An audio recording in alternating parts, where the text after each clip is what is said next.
네, 감사합니다.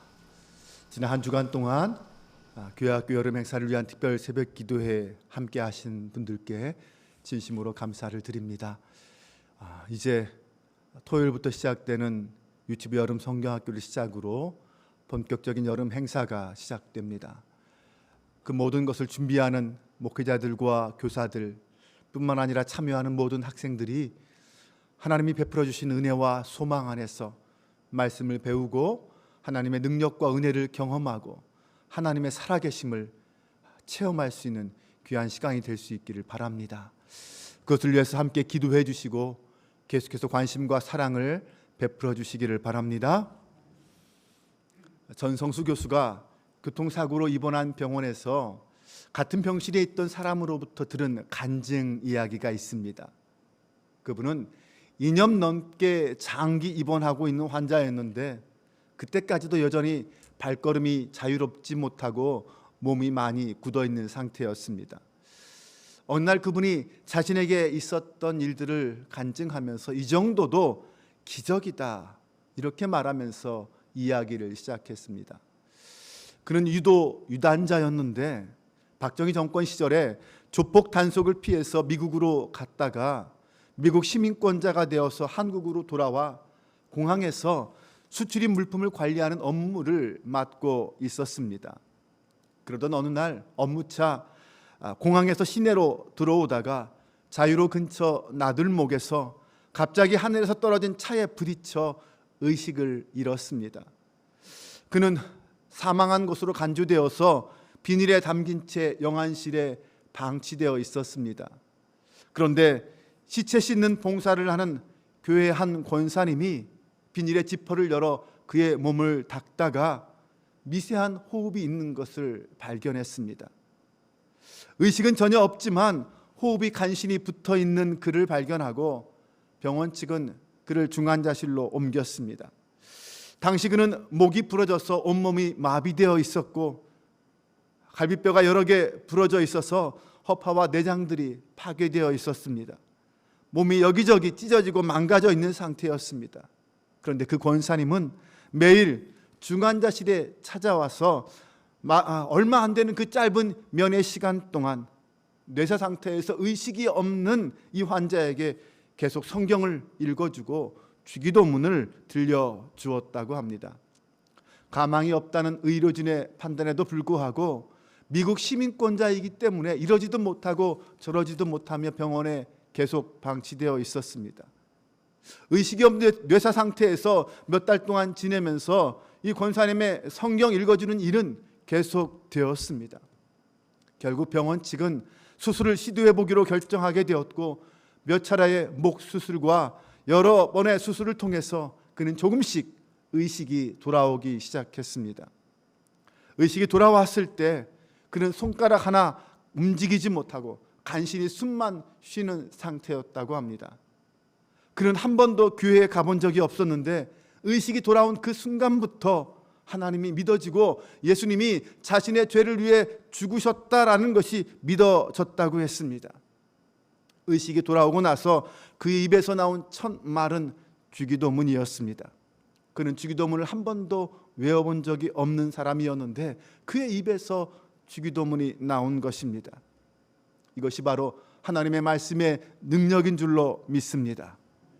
무의식 속에서 뇌사 상태에서 들은 말씀이지만 그 말씀은 바로 우리의 혼과 영과 골수를 쪼개기까지 하는 하나님의 말씀이었던 것입니다. 권사님이 반복해서 들려준 주기도문이 뇌사 상태에서도 그의 믿음을 만들어주고 그의 의식이 다시 살아 돌아오게 만들었던 것입니다. 그는 수개월 동안 들은 그 말씀을 통해서 손과 팔과 다리가 움직일 수 있게 되었다고 고백했습니다. 수개월의 재활 훈련을 통해서 휠체어 생활을 하게 되었고 그리고 거기서 더 나아가 나중에는 목발을 의지해서 혼자 물리치료실에 치료를 받으러 갈 수 있을 때까지 되었다는 것입니다. 네, 이것이 하나님의 말씀의 힘인 줄 믿습니다. 우리가 부모로서 가장 먼저 믿어야 할 말씀, 자녀에게 가장 먼저 가르쳐 믿게 만들어야 할 말씀이 바로 오늘 본문 히브리서 4장 12절입니다. 다 같이 함께 한 번 더 화면을 보면서 봉독해 보겠습니다. 하나님의 말씀은 살아있고 활력이 있어 좌우에 날선 어떤 검보다도 예리하여 혼과 영과 및 관절과 골수를 찔러 쪼개기까지 하며 또 마음의 생각과 뜻을 판단하나니. 아멘. 하나님이 이 세상을 창조하셨고 예수님이 나의 구주이고 오직 예수 그리스도를 통해서만 구원을 받는다라는 이 사실도 성경이 믿어져야만 가능한 이야기입니다. 유대인들은 어떻게 아브라함 때부터 지금까지 4,000년 동안 자신들의 신앙을 지킬 수 있었을까요? 그들은 어디에 살더라도 하나님을 믿고 그 말씀을 지키는 일에 결코 게으르지 않았습니다.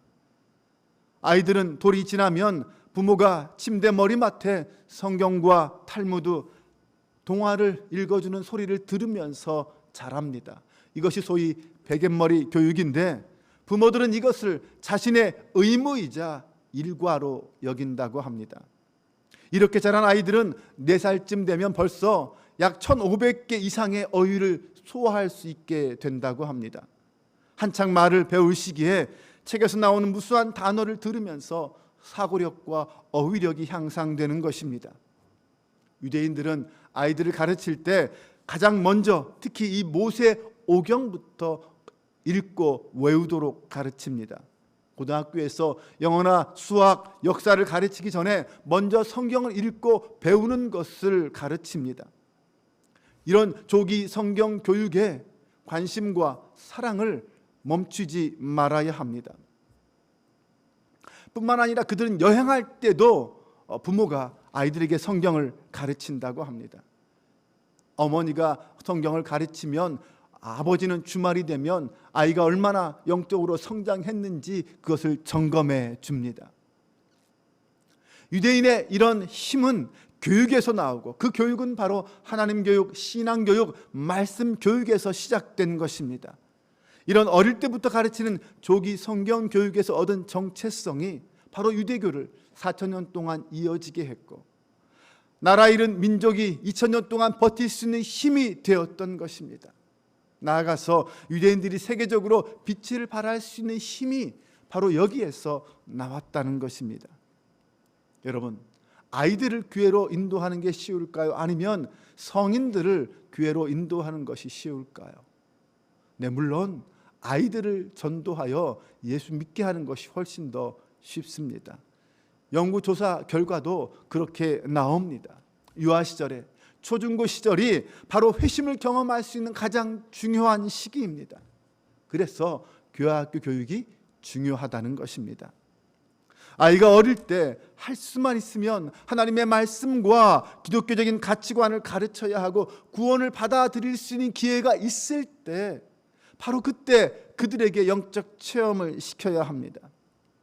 어릴 때 예수 그리스도를 영접하게 해야 하는 가장 큰 이유는 오늘날 대부분의 그리스도인들을 보면 대부분 그들은 어렸을 때 주님을 영접했고 그 시간이 지나면 예수님을 마음속에 받아들이기가 쉽지 않다라는 것이기 때문입니다. 아이들은 스펀지처럼 하나님의 말씀을 받아들이고 믿기 쉽습니다. 그래서 그 시기에 어떤 내용을 전달하고 어떤 것을 교육하느냐는 정말 중요합니다. 어렸을 때 성경 교육이 평생을 좌우합니다. 가정과 교회에서의 조기 성경 교육에 이렇게 우리가 함께 관심을 갖고 투자를 아끼지 말아야 할 이유가 바로 여기에 있습니다.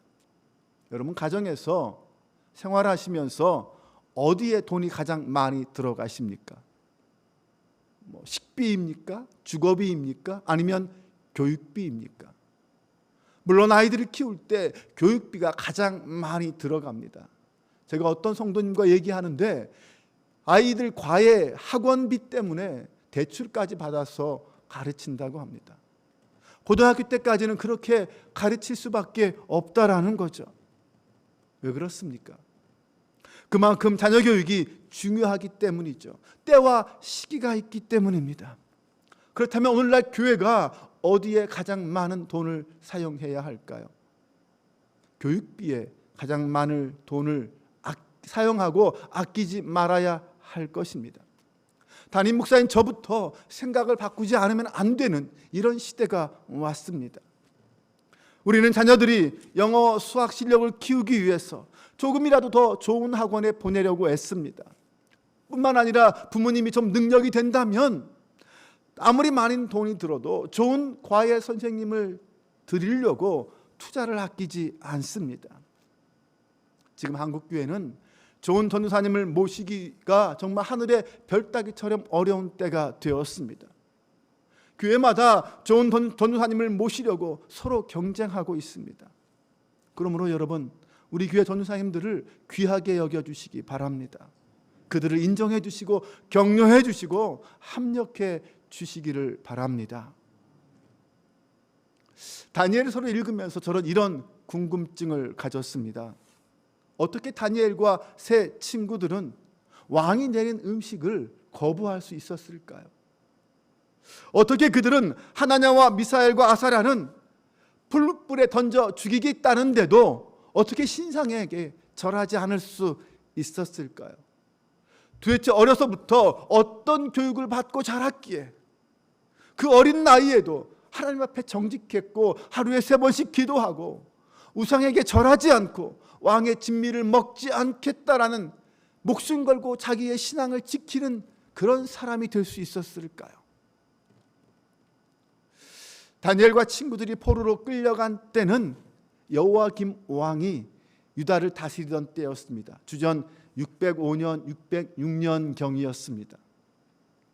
그러니까 그들이 시기적으로 어린 시절을 보냈을 때는 여호야김의 아버지인 요시야 왕이 종교개혁을 일으키고 하나님의 말씀대로 세상을 통치하던 그때였습니다. 역대하 34장 3절을 보면 아직도 어렸을 때 곧 왕위에 있은 지 8년에 그의 조상 다윗이 하나님을 비로소 찾고, 요시야 왕은 아주 어릴 때 왕이 되었습니다. 하지만 그는 자기가 왕이 된 지 8년 때 비록 어렸지만 그때부터 이미 하나님을 찾는 믿음의 사람이었습니다. 요시야 왕 18년이 되었을 때에 그는 땅과 성전을 정결하게 하는 종교 개혁을 일으킵니다. 그리고 여호와의 성전을 수리하게 시켰습니다. 그때 성전을 수리할 때에 제사장 hil기야가 율법책을 발견하게 됩니다. 왕은 그 율법책을 먼저 읽고 자기 옷을 찢으며 회개하고 모든 백성들에게 그 말씀대로 순종하며 살게 명령했습니다. 요시야가 왕에 있는 동안 백성이 하나님께 복종하고 하나님을 떠나지 않았습니다. 열왕기하 23장 25절에 보면 요시야와 같이 마음을 다하며 뜻을 다하며 힘을 다하여 모세의 모든 율법을 따라 여호와께로 돌이킨 왕은 요시야 전에도 없었고 후에도 그와 같은 자가 없었더라. 요시야 왕은 이렇게 철저하게 하나님의 말씀대로 통치하고 가르치고 그렇게 살아간 왕이었습니다. 다니엘과 세 친구들은 바로 그렇게 요시야가 말씀으로 가르칠 때 어린 시절을 보냈던 사람들입니다. 그때 하나님의 말씀 교육, 신앙 교육, 성경 교육을 받고 자랐습니다. 더구나 그들은 왕족이거나 귀족들이었기에 더욱 철저하게 하나님 중심 교육을 받고 자랐습니다. 그들이 바벨론의 포로로 끌려간 뒤에도 그들은 바벨론 교육도 받았습니다. 그들은 철저하게 열심히 받았습니다. 누구보다 열심히 받았습니다. 그들은 율법에 어긋나는 것은 거부했지만 바벨론의 교육들은 받아들였습니다. 그들은 점성술 등 바벨론의 학문을 배우고 이해한 다음에 그것을 자신의 삶에 적용하거나 활용하지는 않았습니다. 그들은 배운 내용을 이해하고 하나님의 말씀과 비교해서 잘못된 것은 버릴 수 있는 능력을 갖추었기 때문에 그들은 쓰임받을 수 있었습니다. 다니엘은 세 나라를 섬기면서 왕들에게 크게 쓰임받는 사람이었습니다. 다니엘이 섬긴 왕은 바벨론의 느부갓네살 왕, 벨사살 왕이었고, 페르시아가 집권한 이후에도 다리오 왕과 고레스 왕을 섬겼습니다. 세상이 몇 번씩 바뀌고 왕이 바뀌고 왕조가 바뀌어도 다니엘은 여전히 그 중심에, 권력의 핵심에 있었습니다. 느부갓네살 왕은 세 친구를 풀무불에 던져 넣었지만 그들은 거기에서 살아남았습니다. 다리오 왕이 다니엘을 사자굴에 던져 넣었지만 하나님은 다니엘을 보호해 주시고 살려 주셨습니다. 오히려 그를 모함한 사람들을 사자굴에 던지셨습니다. 하나님 중심으로 살면 하나님이 그 인생을 책임져 주신다는 사실을 믿으시기 바랍니다. 이것이 바로 다니엘서가 가르쳐주는 말씀입니다. 하나님이 어떻게 사랑하시고 어떻게 보호하시고 어떻게 그 인생들을 책임져 주는지, 하나님 중심으로 살아갈 때 하나님이 어떻게 우리와 함께 하시는지 보여주는 증거가 바로 다니엘서입니다. 오늘 부모님들은 이것을 기억하고 우리의 자녀들을 하나님 중심, 말씀 중심으로 양육할 수 있기를 바랍니다. 오늘 우리 부모님들이 말씀으로 자녀를 키워서 세상을 이기는 하나님의 사람으로 양육할 수 있기를 주님의 이름으로 간절히 축원합니다. 말씀으로 키운 자녀가 세상을 이깁니다. 오직 이 말씀 하나 붙잡고 하나님의 말씀으로 우리 자녀들을 양육하기 위해서 교회 학교에서 헌신하고 수고하고 땀 흘릴 뿐만 아니라 가정에서 믿음의 부모님들이 삶의 자리에서 말씀으로 아이들과 함께 동역하며 살아갈 수 있기를 주님의 이름으로 축원합니다. 이것으로 교회 학교를 위한 특별 새벽 기도회는 마칩니다.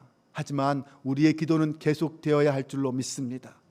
여러분들에게 나누어 드린 교회 학교 여름 행사의 사역 기도 제목, 각 부서 기도 제목을 보시면서 새벽에 기도할 때마다 또 수시로 기도할 때마다 각 부서를 위해서 기도해 주시기 바랍니다. 기도하겠습니다. 아버지 하나님, 하나님의 말씀은 살아있고 운동력이 있어 좌우의 날선 검보다 예리하며 우리의 심령 골수도 쪼개기까지 한다고 하였습니다. 오늘 우리가 하나님의 말씀을 삶의 기준으로 삼기를 원합니다. 세상이 흔들리고 아무리 우리를 미혹해도 말씀으로 무장한 사람은 결코 무너지지 않음을 믿습니다. 이 험한 세상 속에서 우리의 자녀들이 믿음으로 승리하는 사람이 되기 위해서는 하나님의 말씀으로 가르치고 양육해야 함을 믿습니다. 사랑의 하나님, 오늘 우리 한빛교회 다니엘 같은 믿음의 용사가 나오게 하여 주옵소서. 사드락과 메삭과 아벳느고 같은 하나님의 사람들이 나오게 하여 주옵소서. 세상을 두려워하지 않고 세상과 맞서 승리하는 믿음의 사람들이 나오게 하여 주옵소서. 하나님, 우리의 자녀들을 믿음과 말씀으로 양육하기 위해 먼저 우리 부모들이 말씀 앞에 온전히 서기를 소망합니다. 먼저 하나님의 마음에 합한 자로 서게 하여 주옵소서. 그리하여 부모의 본을 따라 우리의 자녀들이 하나님의 자녀로 자라날 수 있도록 도와주옵소서. 사랑의 하나님, 한빛교회 교회 학교를 사랑하여 주옵소서. 내일부터 시작된 유치부 여름 성경학교를 시작으로 각 부서의 성경학교와 수련회가 시작됩니다. 부서마다 준비하는 모든 사역자와 교사들에게 능력과 지혜와 믿음을 더하여 주옵소서. 함께 합력하는 마음을 주시고 모든 성도가 함께 기도하며 동역하게 하여 주옵소서. 이번 성경학교와 수련회를 통하여 우리의 자녀들이 예수님을 만나고 하나님의 은혜를 깨달아 아는 믿음의 사람들이 되게 하여 주옵소서. 우리 주 예수 그리스도의 이름으로 기도합니다. 아멘.